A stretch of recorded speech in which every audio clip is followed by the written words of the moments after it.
Hi there guys, I hope you are having a good day. Now, there has been a huge upset. Josh Warrington has been defeated for the first time in his career by Mauricio Lara. Now, this was a tough fight for Josh Warrington, and whilst he did have his moments here and there, it seemed like he never really got going, and as we went beyond the fourth round where he was knocked down, it seemed like he was pushing his punches. He was finding it difficult to find that rhythm he normally has, because Josh Warrington is someone who has explained himself what he lacks in talent and boxing ability, he more than makes up for with his heart, his tenacity and his fitness as well. The hard work behind the scenes in the gym. That is how he makes up for those little things that he may lack going in there with top contenders. So if you factor that in, Josh Warrington wasn't able to have that extra 10% that he normally has, going late into the fight especially. That was a big factor in this fight. Josh Warrington is always the first to start punching, always the last to stop punching. We've seen that in there with the likes of Lee Selby and even Carl Frampton. That is how he was able to win those fights, because he was the toughest in there, he was the hardest puncher, he was the fastest puncher as well, and he would not stop. That wasn't the same with Josh Warrington that we saw in there with Mauricio Lara. Lara was more that kind of fighter, and I gotta tell you, this guy at 22 years old had an opportunity and boy did he take it. Those hooks were horrible, and the problem is Josh Warrington wasn't moving his head all that much, and he wasn't doing anything really to thwart the success of Mauricio Lara. He needed to be moving his head. He needed to be not just circling in one direction, but changing his angles as well. And whilst perhaps Josh Warrington wasn't his absolute best, we have to give a lot of credit to Lara, because as I said, he is a 22-year-old lad, and he came in with a big opportunity. It's a shame the IBF title wasn't on the line for him. Maybe that did factor into this as well.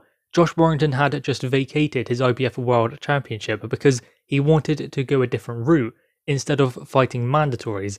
And this guy came in as kind of not a warm-up fight. It was supposed to be a tough enough fight so that Josh Warrington had some resistance instead of just being able to go in there and knock him out in a couple of rounds. He was meant to represent a challenge for Josh Warrington. Not a huge one, but he was meant to go rounds with Josh Warrington, not necessarily just go 2 or 3. This was supposed to be a good fight, and boy did it deliver. It just wasn't the result that Josh Warrington had wanted, obviously going in. And I have to admit, I think that Josh Warrington almost started too slow. He wanted to stand off him and show his boxing ability a little bit more. Sometimes when the Lee's crowd are behind him, that really rallies him to get stuck in and have a real fight of it. Whereas in this contest, that was there in patches, but ultimately, I think that he was looking to box more in the early stages of the fight. Maybe try and feel out Lara to understand what is in front of him and what resistance he will present to him. But after being in first gear, he didn't really shift through from there. He really struggled to warm into the fight after that point, after he decided that he would start that way. So it was very difficult for him.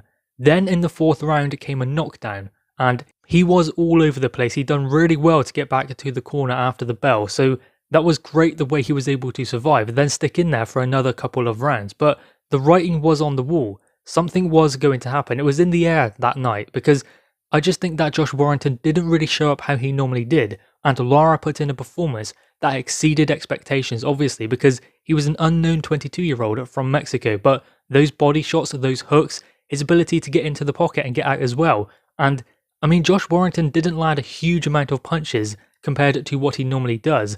It was Lara who was having the better of it. Warrington had his moments, as I said previously, but they were just too few and far between, and he really struggled to get any traction in the fight. So when Warrington did have his moments, they were quickly thwarted and his success was smothered by Lara. Lara has been stopped before in his career. He has 2 losses as well. One loss came at the beginning of his career, and the other loss came as he was coming through. He was maybe underestimated by Team Warrington, not hugely because they obviously would prepare for any opponent that's in front of them, but I don't believe Warrington expected that kind of opponent to come in, especially considering the kind of fight it was dubbed to be. It was going to be a tough fight, but it was never going to be a fight where it was on the level of a Carl Frampton or a Lee Selby. Maybe that got into the head of Josh Warrington, and those early rounds where he started trying to feel his man out to see where, okay, let's see what this guy's got, then I will turn it on. But he never seemed able to turn it on, maybe not having the Leeds crowd there as well. unable to rally him when he needs it most. That could have been a factor as well. But again, let's not take anything away from Mauricio Lara. He came in with his opportunity, and boy did he take it. So in this fight, as I said, Warrington was slow getting going, and Lara obviously saw that as an opportunity, so he capitalised. The body shots were sickening as well. Let's not forget about that. There were many good hooks going upstairs, but the bodywork was really good from Lara, especially up close as well. I mean, he's a Mexican fighter. They are renowned for those body shots. So he was extremely good on the inside, and Warrington found it difficult to judge a distance where he could land his punches. Lara was doing that extremely well, judging the distance as to where he could get his best punches off, whereas Warrington was either in range too close, or he was out of range and unable to get any power into his shots or land anything significant that would stop Lara coming forwards, because that is what he needed. He was on the back foot for majority of the fight, but when he was able to get close and when he was able to judge that distance correctly, that is when he had his best success, but he seemed unable to shift through the gears when he got to that point. Of course, by saying that Josh Warrington was off the gas in there with Lara, we can't take anything away from what Lara was able to do in there. He seemed to know how to beat Josh Warrington, at least to have a game plan that he could execute in order to beat him. He knew how to trouble him, to get that distance right, to use the angles as well, and to push Josh Warrington on the back foot instead of allowing Warrington to press the action, even though Warrington is renowned for being not necessarily a big puncher, but someone who just won't stop, and someone who has a great chin as well. That is where Lara took the gamble. He was willing to do those things. I mean, he was great. His body shots, his punch dexterity, his shot selection as well was just brilliant in there with Warrington. Something that Warrington could never really judge or understand what was coming next. That was the biggest thing. Warrington didn't really seem to see the punches coming. That is why they caused that kind of effect, because he is renowned for having a granite chin, but he still has been stopped, dropped a couple of times as well in this fight. That's not down to him being chinny or anything like that. That is down to him not seeing the punches coming, and not just that, the body work as well of Lara going down to the body, that really did drain Josh Warrington. That is something we have to look at also.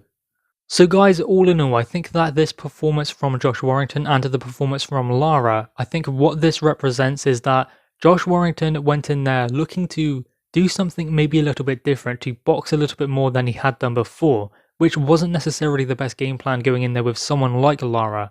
So I don't know if they underestimated him. I wouldn't imagine they did, but I don't think that Josh Warrington got himself up for this fight like he would normally, because that is just what I saw in the first couple of rounds. Then he was unable to go through those gears to get to where he normally does.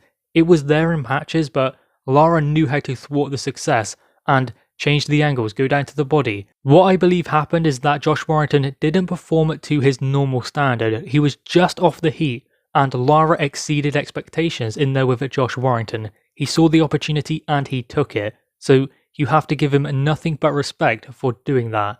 Guys, anyway, what are your thoughts on this fight? This is a huge upset, but it doesn't mean that Josh Warrington cannot come back, cannot get a rematch, and still win. He just needs to change his tactics going into a potential rematch. Guys, anyway, drop your thoughts on this in the comments below. Leave a thumbs up and a subscribe if you are new. Thanks, guys.